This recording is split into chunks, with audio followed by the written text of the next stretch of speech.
Committee of the High Court resolved to allow the burial of a judicially and historically confirmed dictator, plunderer, and transgressor of human rights. Dapat daw maglabas ng status quo ante-order ang Korte Suprema habang dinidinig nito ang mga motion for reconsideration sa desisyon. Dismayado rin si Bayan Muna Congressman Caloy Zarate at ang mga kasama niya sa Makabayan Bloc sa desisyon ng Supreme Court. Aniya, patuloy daw dapat na ituro sa ating mga kabataan na hindi bayani kundi isang diktador at mandarambong si Marcos. We are overly dismayed, no? Because we certainly disagree doon sa naging desisyon ng Korte Suprema na payagan, mailibing ang diktador na si Marcos sa libingan ng mga bayani. Kami ay naniniwala na ito ay labag talaga, no, sa batas at maging sa ating konstitusyon. Ang dami ng desisyon ng Korte Suprema noon na sinabi nila na si Marcos ay isang diktador, he is a tyrant, in fact a plunderer. Maling-mali dahil sa buong mundo, no, kinikilala at kilala na si Marcos bilang isa sa pinaka masahol na diktador sa kasaysayan, no? So talagang katawa-tawa ang Korte Suprema ngayon. We are still crying for justice. May mga kaso po tayo ng mga kababaihan na matindi ang mga naging karanasan sa torture at kung ano-ano pang disappearance nung panahon ni Marcos. Naniniwala po kami na dapat hindi ilibing sa libingan ng mga bayani si Marcos. Ilan pang mga mambabatas ang nagpahayag ng kanilang pagtutol sa desisyon.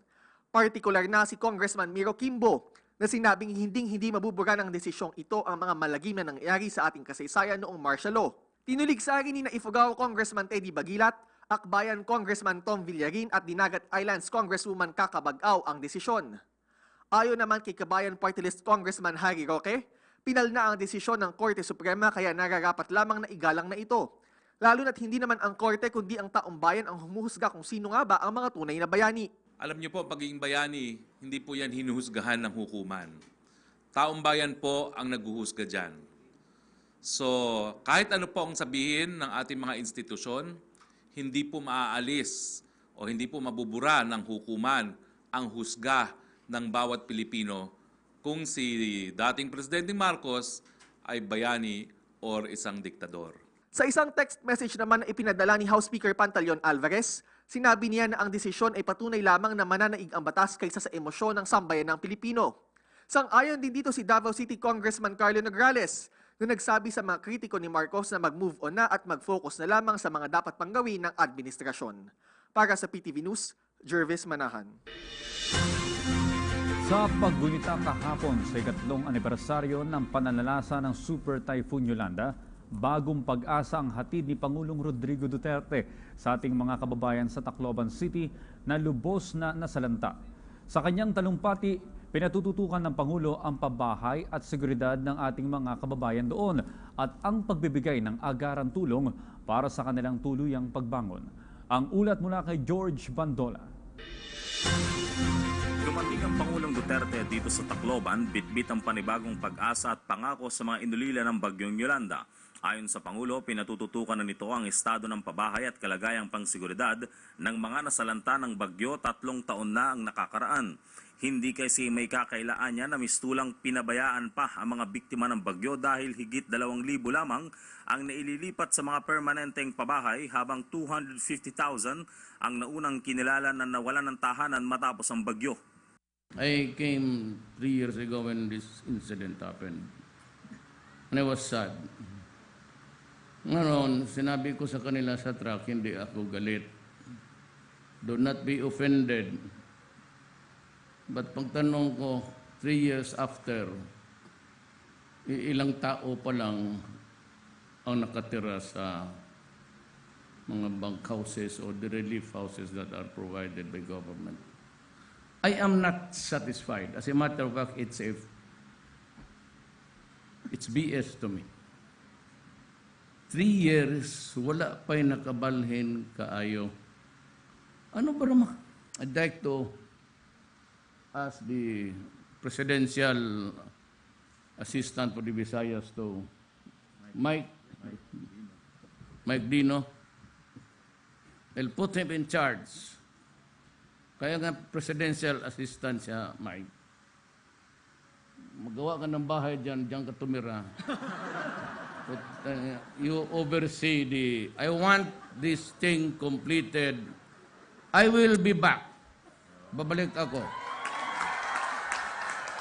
Ano tayo ngayon? October, November. I'll be back December. Mike, gusto ko na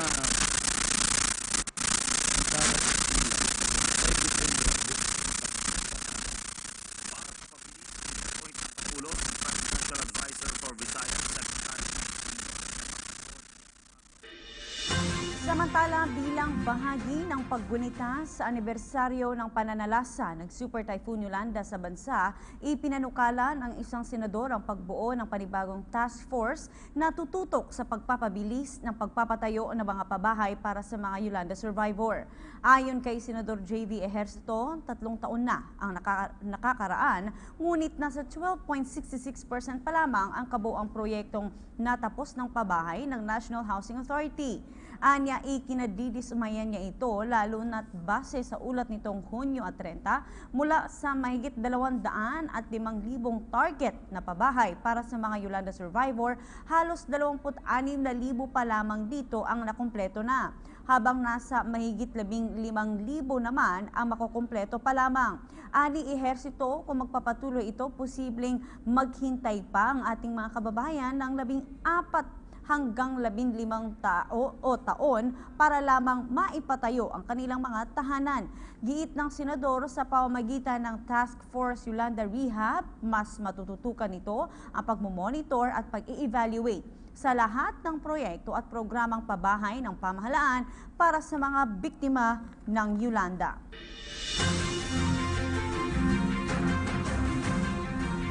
Samantala, binigyang diin ng Malacanang ang pagripaso sa mga hakbang para sa pagkakaisa ng lahat ng Mindanao stakeholders kaugnay ng isinusulong ng prosesong pangkapayapaan sa Mindanao. Sinabi ito ni Presidential Spokesperson Ernesto Abella sa harap ng pahayag ni Moro National Liberation Front Founding Chairman Nur Meswari laban sa Moro Islamic Liberation Front. Paliwanag ni Abella, mamamagitan ang tanggapan ng Presidential Advisor on the Peace Process para sa hangad na nagkakaisang tinig.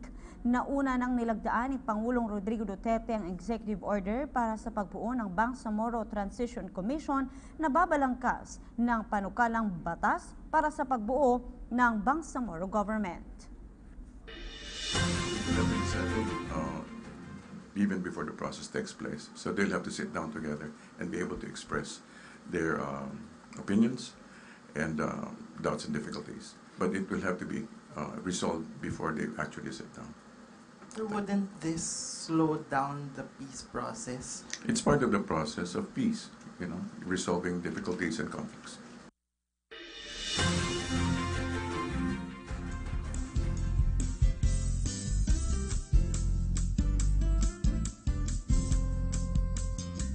Magandang hapon Pilipinas, live mula sa Pag-asa Weather and Flood Forecasting Center. Narito ang latest sa lagay ng panahon. Magandang balita dahil sa susunod na 3 araw ay wala namang inaasahang papasok na sama ng panahon sa loob ng ating bansa. Ngunit ngayon ay meron tayong isang binabantayan na low pressure area. Ito ay huling namataan sa layong 920 kilometers silangan ng Hinatuan, Surigao del Sur. Ngunit ayon sa Pag-asa, maliit naman ang tsansa na ito'y ma-develop sa pagiging ganap na bagyo.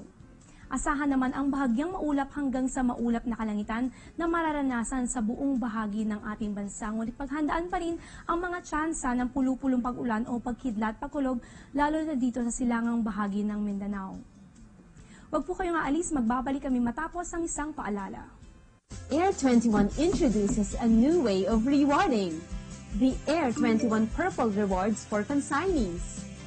Recipients will earn points upon receiving a package.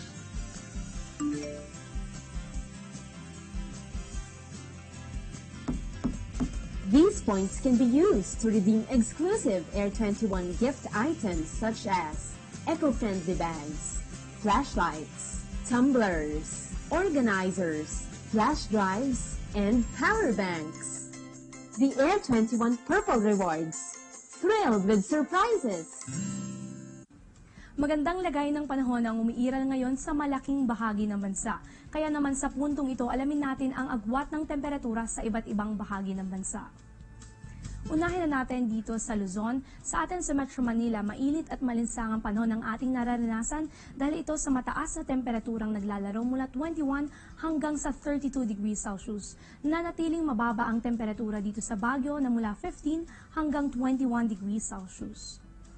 Check naman natin sa Visayas, pangkalahatang mararanasan ng panahon dito sa Tacloban, Iloilo, Bacolod hanggang sa Metro Cebu. Hindi nagkakalayo ang agwat ng temperatura mula 24 hanggang sa 31 degrees Celsius. Panghuli naman natin dito sa Mindanao, generally fair weather conditions sa Cagayan de Oro, Metro Davao hanggang sa Zamboanga. Ngunit maghanda pa rin sa chances of isolated rain showers or thunderstorms. Ang temperatura ay di tataas ng 33 degrees Celsius. Yan muna ang latest mula rito sa Pag-asa. Para sa Panahon TV, ako po si Eunice Tayas. Magandang hapon.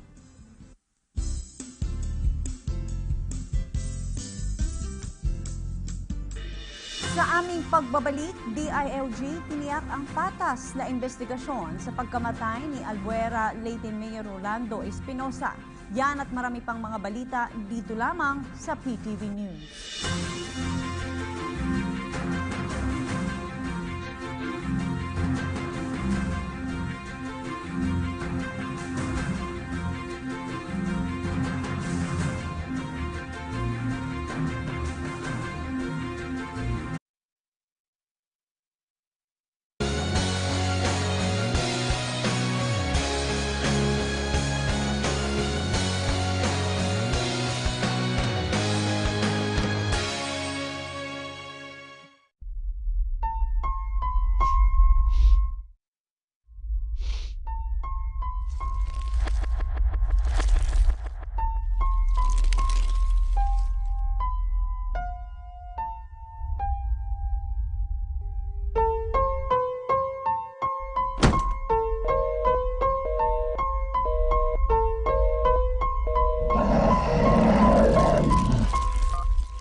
Hello? Hello?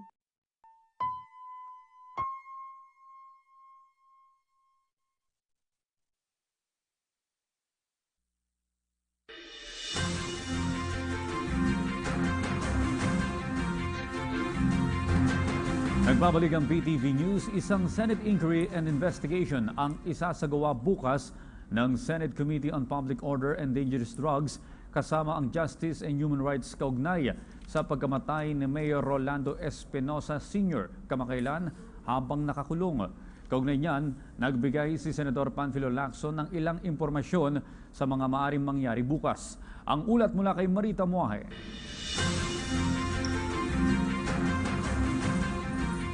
Magandang hapon sa iyo, Audrey. Magsasagawa bukas ng Senate Inquiry and Investigation ang Senate Committee on Public Order and Dangerous Drugs kasama ang Senate Committee on Justice and Human Rights patungkol sa pagkamatay ni Mayor Rolando Espinosa Sr. habang nakakulong sa Albuera, Leyte. Ayon kay Senator Panfilo Lacson, inimbitahan ng komite ang raiding team sa pangunguna ni Superintendent Marvin Marcos ng Criminal Investigation and Detection Group sa Eastern Visayas o CIDG-8. Ganoon na rin si Police Regional Director ng Region 8 na si Chief Superintendent Elmer Baltejar dahil sa wala umanong proper coordination na ginawa sa kanyang opisina ang mga raiding teams. Sa ngayon ay hindi pa umano nila iniimbitahan ang kapatid ni Mayor Espinosa habang inibitahan nila ang abogado ng pamilya nito. Kung sakali ay pinag-iisipan din umano ng komite na magpadala ng isang team sa Albuera, Leyte para magsagawa ng interview sa mga inmates doon sa Baybay Provincial Jail dahil maaaring ilan sa kanila ang nagkaroon o nakakita, naging witness sa naganap na insidente noong nangyari ang pagre-raid at na nagdulot sa pagkamatay ni Mayor Espinosa. Bukod sa naganap na raid kay Espinosa na nagresulta sa pagkamatay nito, ilang raids pa umano ang naganap din sa Leyte na nagresulta sa kaparehong sitwasyon. Itatanong din daw ng senador ang tungkol sa nawawalang CCTV At nakakasiguro umano siya na may nakakita nito dahil hindi naman daw ganoon kadali natanggalin ang isang CCTV camera. Bukod sa mga nabanggit, marami pa umanong tanong si Senator Lacson na gusto niya mahanapan ng kasagutan sa gaganaping EJK hearing bukas dito sa Senado. Samantala sa nagaganap na eleksyon sa US, nabanggit din ng senador na napakaaga pa para magbigay ng komento at mag-conclude kung sino ang mananalo dito. So yan na muna ang ating pinakahuling balita mula dito sa Senado. Para sa PTV News, Marita Muahe. Maraming salamat, Marita Muahe. Samantala, sa pagunita kahapon sa ikatlong anibersaryo ng pananalasa ng Super Typhoon Yolanda, nangako si Pangulong Rodrigo Duterte ng tulong sa ating mga kababayan doon. Yan ang report ng aming kasamang si George Bandola. Dumating ang Pangulong Duterte dito sa Tacloban, bitbit ang panibagong pag-asa at pangako sa mga inulila ng bagyong Yolanda. Ayon sa Pangulo, pinatututukan na nito ang estado ng pabahay at kalagayang pangsiguridad ng mga nasalanta ng bagyo 3 taon na ang nakakaraan. Hindi kasi may kakailaan niya na mistulang pinabayaan pa ang mga biktima ng bagyo dahil higit 2,000 lamang ang naililipat sa mga permanenteng pabahay habang 250,000 ang naunang kinilala na nawalan ng tahanan matapos ang bagyo. I came 3 years ago when this incident happened. And I was sad. Ngayon, sinabi ko sa kanila sa truck, hindi ako galit. Do not be offended. But pagtanong ko, 3 years after, ilang tao pa lang ang nakatira sa mga bunk houses or the relief houses that are provided by government. I am not satisfied. As a matter of fact, it's BS to me. 3 years, wala pa'y nakabalhin kaayo. Ano ba naman? I'd like to ask the presidential assistant for the Visayas to Mike Dino. I'll put him in charge. Kaya nga presidential assistant siya, Mike. Magawa ka ng bahay dyan ka tumira. But, you oversee I want this thing completed. I will be back. Babalik ako. Ano tayo ngayon? October, November. I'll be back December. Mike, gusto ko na sa harap nila, gusto ko, by December, gusto ko makalipat na lahat. Para mapabilis, ini-appoint ng Pangulo si Presidential Advisor for Visayas, Secretary Mike Dino, na siyang magko-coordinate ng mga government efforts. Mangungulit din daw sa mga government agency sa Secretary Dino para mapabilis ang tugon sa pangangailangan ng mga biktima ng Yolanda. Bago harapin ang nakararaming biktima ng bagyo, nag-alay muna ng bulaklak at nakipag-usap sa ilang naulila ang Pangulo. Sa kabilang banda, dumating din si Vice President Leni Robredo dito sa ikatlong paggunita sa mga biktima ng bagyo. Habang nakaupo sa likurang bahagi ng makeshift stage, dating Senador Bongbong Marcos ni hindi nagkamayan ng dalawa o nagtinginan man lang. Nag-alay din ng bulaklak ang ikalawang Pangulo sa mga nasa mass grave. Mula sa Tacloban, para sa PTV News, George Bandola. Sa iba pang balita, bukas ang Department of Interior and Local Government sa mga investigasyong isinasagawa kaugnay sa pagkamatay ni Albuera Leyte Mayor Rolando Espinosa. Ayon kay DILG Secretary Ismael Sueno, may sarili ring investigasyon ang PNP Internal Affairs Services at tiniyak nitong patas ang kanilang ginagawang pagsisiyasat. May report si Julius Tisamburon. Welcome para sa Department of Interior and Local Government ang ginagawang investigasyon ngayon ng National Bureau of Investigation kaugnay ng pagkamatay ni Albuera Leyte Mayor Rolando Espinosa Sr. sa loob ng kanyang piitan sa Baybay City Jail. Ang investigasyon ng NBI ay kasabay na din ng parallel investigation na ipinag-utos ng Department of Justice. Magkagayunman, ipinaliwanag ni Interior Secretary Ismael Mike Sueno na nagsasagawa din ng investigasyon ng kanilang PNP Internal Affairs Service para sa ikalilinaw ng kaso. Bago din daw ang anumang espekulasyon sa pagpatay, hintayin na munang matapos ang naturang investigasyon. Yung involvement po kasi ng CIDG doon ang napuput in question. That is being investigated. No? Tama yung sinabi mo. Yung mga lead na ganun, yun din ang anggulo ng ini-investigate natin. So that is being investigated. Ang masabi lang namin, we will really conduct a very thorough investigation kasi that has to be answered. Lahat ng questions na tinatanong ng publiko dapat should be answered. Malinaw din daw sa ginagawang investigasyon ng PNP-IAS na walang mangyayaring whitewash, walang papanigan o kikilingan, makamit lamang ang buong katotohanan sa krimen. Samantala, dumulog naman ang pamilya ng nakatatandang Espinosa sa Commission on Human Rights para sa ikalilinaw ng kaso. Sa ipinadalang impormasyon, sinabi ni Atty. Lailani Villarino, abogado ng pamilya, na nais nila ng sabayang investigasyon mula sa ginagawang investigasyon ng iba pang ahensya ng gobyerno. Mariin namang kinundina ng CHR ang nangyaring pagpatay sa alkalde. Paglilinaw pa ng CHR, inatasan na nila ang kanilang regional office na magsagawa na kaagad ng investigasyon. Para sa PTV News, Julius de Samburon. Samantala, magkakaroon din ng sariling investigasyon ng Korte Suprema kaugnay sa nangyaring pagpatay kay Albuera Leyte Mayor Rolando Espinosa Sr. at ng isa pang inmate na si Raul Yap. Ayon kay SC spokesperson Theodore Te, iniutos ng kataas-taasang hukuman ang pagsasagawa ng investigasyon sa judge at sa search warrant na ginamit ng Criminal Investigation and Detection Group na naging daan sa pagkamatay ni Espinosa. Sa ngayon ay hindi pa nailalatag ng korte ang mga parameters ng naturang investigasyon. Matatandaang nito lamang ay nangako si Department of Justice Secretary Vitaliano Aguirre na magsagawa rin ng parallel investigation ng National Bureau of Investigation kaugnay sa pagkamatay ng alkalde. Giit ni Aguirre, maraming kahina-hinalang nangyari sa naturang usapin kaya't nararapat lamang itong imbestigahan lalo pat sangkot dito ang operatiba ng CIDG.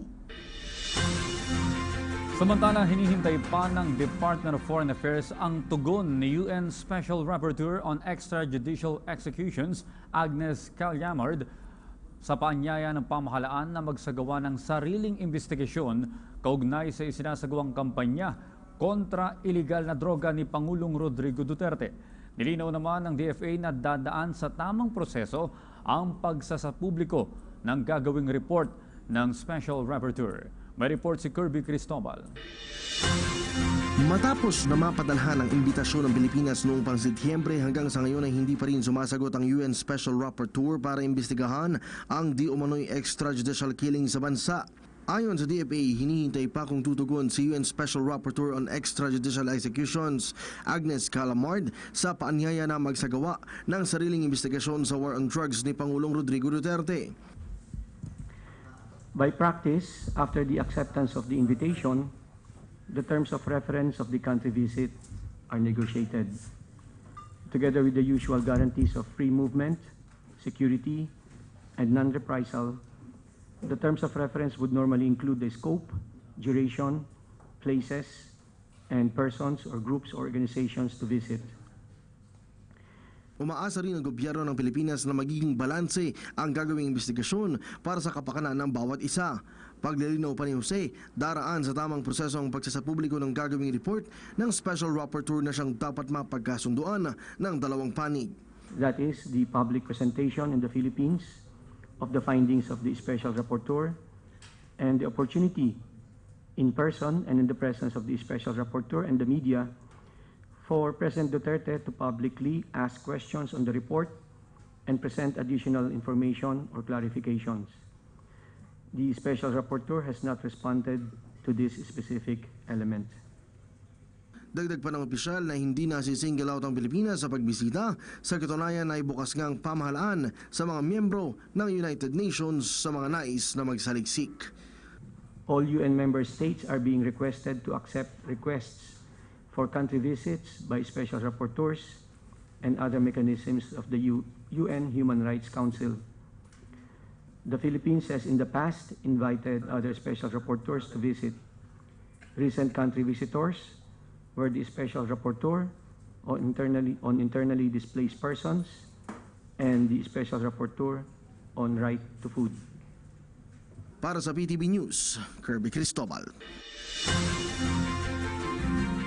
3 taon na ang nakakaraan nang manalasa ang Super Typhoon Yolanda sa bansa, pero ang mga biktima nito hanggang ngayon ay pilit pa ring bumabangon.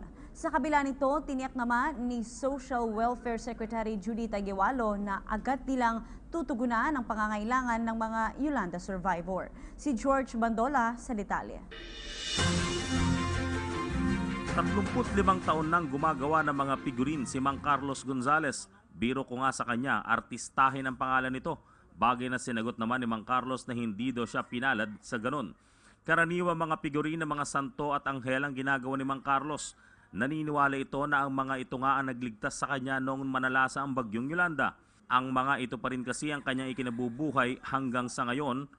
Ako lang gumagawa nito, tapos nagbibili sila ng mga materialis nito.